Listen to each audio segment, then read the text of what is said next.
Oh yeah, guys, come close.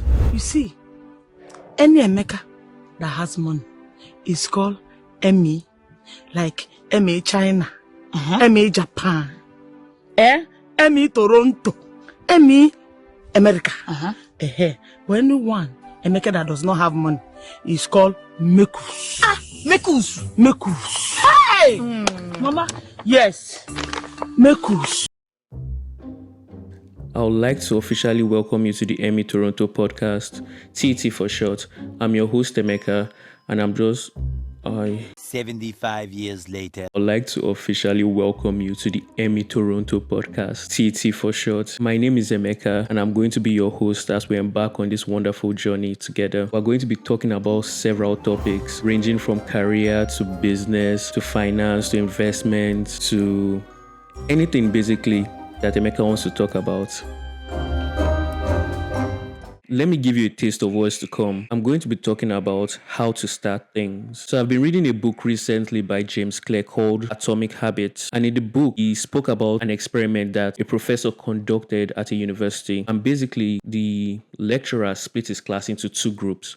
One was the quality group and one was the quantity group. Now, the quantity group was tasked with taking several pictures, 100 to be much more specific. So the more pictures you took, the closer to 100 you got, the closer to an A you got. So it's like 70 over 100 if you take 70 pictures. And then for the second group, all they had to do was produce one amazing shot. So they'll be graded on the quality of that picture.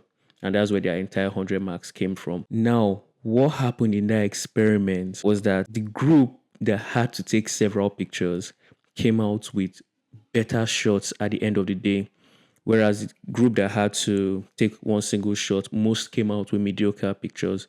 Now, why did this happen? The group that had to take several shots, or numerous shots basically, spent more time in the real world taking pictures, and were experimenting with lighting, different backgrounds, nature, and just taking everything in that makes one a photographer. Whereas the group that had to deal with quality, they had so much time on their hands, and basically they were focused on researching best practices, strategizing on how to take an amazing shot. So basically they were gathering a lot of information, but they're not putting in the real practice that makes you get better at what you're doing. So basically James Clear explains this as something he called motion versus action.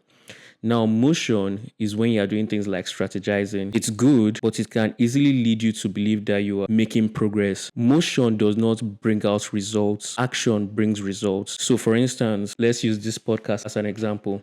You want to start a podcast. You're researching what mics to get, what cameras to use, and you're spending time doing all of that, thinking of how to brand it. You're not taking any action at that point in time. Basically, you are gathering knowledge, strategizing, but nothing is happening. If you continue on that path, there'll be no videos, there'll be no recordings done, but you are making progress in your mind.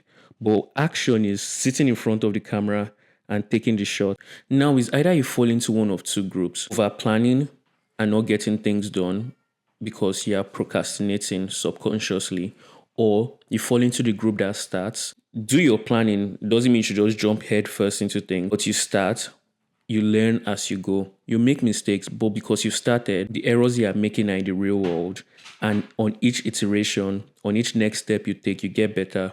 And that's how you make progress to begin any project or anything you want to do. Just start. If you've reached this part of the video, I just want to say a big thank you. Please subscribe and hit the notification bell so that you can get all our latest videos, and follow us on all our social media handles. They'll be included in the description. Thank you so much and good night.